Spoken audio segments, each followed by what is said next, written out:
আসসালামু আলাইকুম সুপ্রিয় দর্শক, ayatsauntsandmom থেকে আমি লীনা।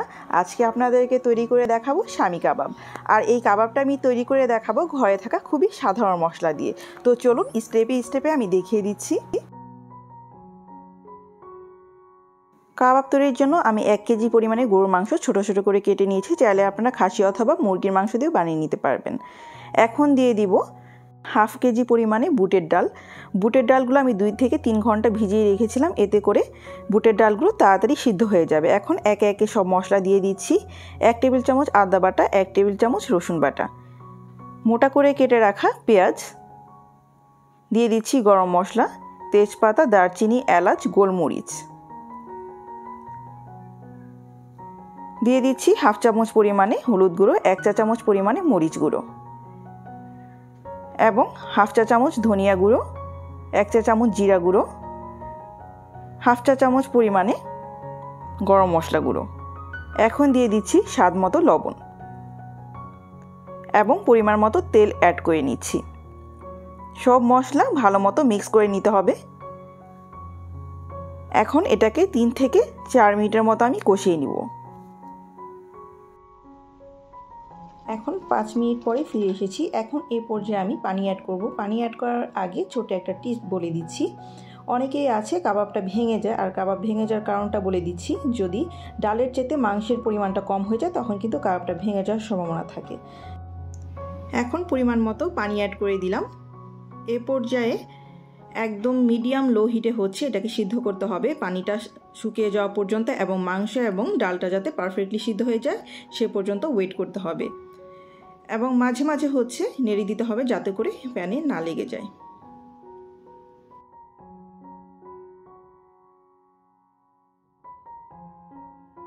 আরও কিছুক্ষণ ওয়েট করতে হবে পানিটা শুকিয়ে যাওয়া পর্যন্ত। মোটামুটি কিন্তু আমার ডাল এবং মাংসটা সিদ্ধ হয়ে এসেছে, পানিটা আর একটু শুকাতে হবে।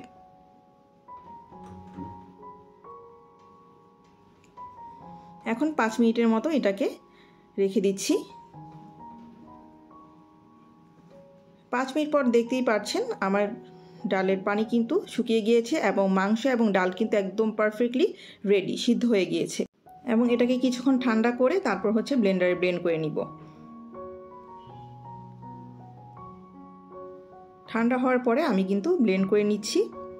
ব্লেন্ডারে কিন্তু কখনো গরম জিনিস ব্লেন্ড করা যাবে না, এটা খেয়াল রাখতে হবে।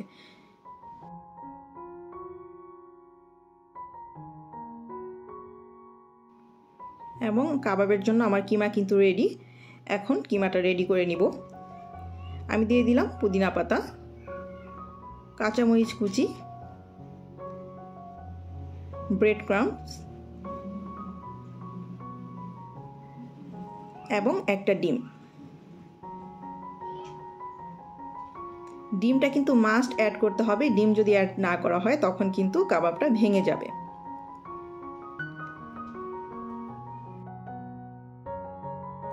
এখন কাবাবগুলো শেপ দেওয়ার আগে আমি 2 হাতে তেল দিয়ে নিয়েছি, এতে করে আমি কাবাবগুলো যখন বানাবো এগুলো ফেটে ফেটে থাকবে না, একদম দেখতে মসৃণ হবে।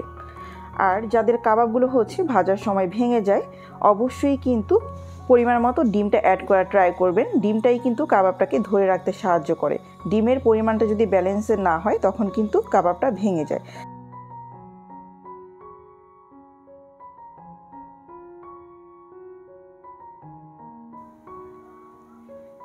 এভাবে আমি একে একে সবগুলো কাবাব বানিয়ে নিয়েছি। এখন আমি হচ্ছে ডুবো তেলে এগুলো ভেজে নিব। অল্প তেলে কাবাবটা ভাজা ট্রাই করবেন না, চেষ্টা করবেন ডুবো তেলে ভাজার জন্য, এতে করে কিন্তু কাবাবটা ভেঙে যাবে না। আর মিডিয়াম হাই হিটে কাবাবগুলো ভেজে নিতে হবে। খুব বেশি সময় জুড়ে কাবাব ভাজার কোনো দরকার নেই, 2 থেকে 3 মিনিট ভাজলেই যথেষ্ট। যেহেতু এগুলো আগে থেকেই রান্না করা তাই কাঁচা থাকার কোনো ভয় নেই।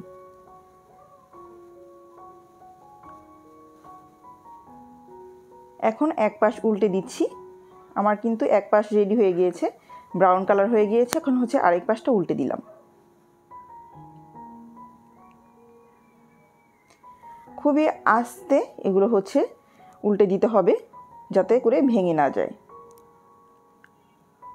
এবং আমার কাবাবগুলো কিন্তু রেডি, পারফেক্টলি কালার চলে এসেছে। এখন একটা টিস্যু পেপারে কাবাবগুলো নিয়ে নিতে হবে, এতে করে কাবাবে যে এক্সট্রা তেলটা আছে সেটা হচ্ছে টিস্যু পেপারে কিন্তু অ্যাবজর্ব করে নেবে।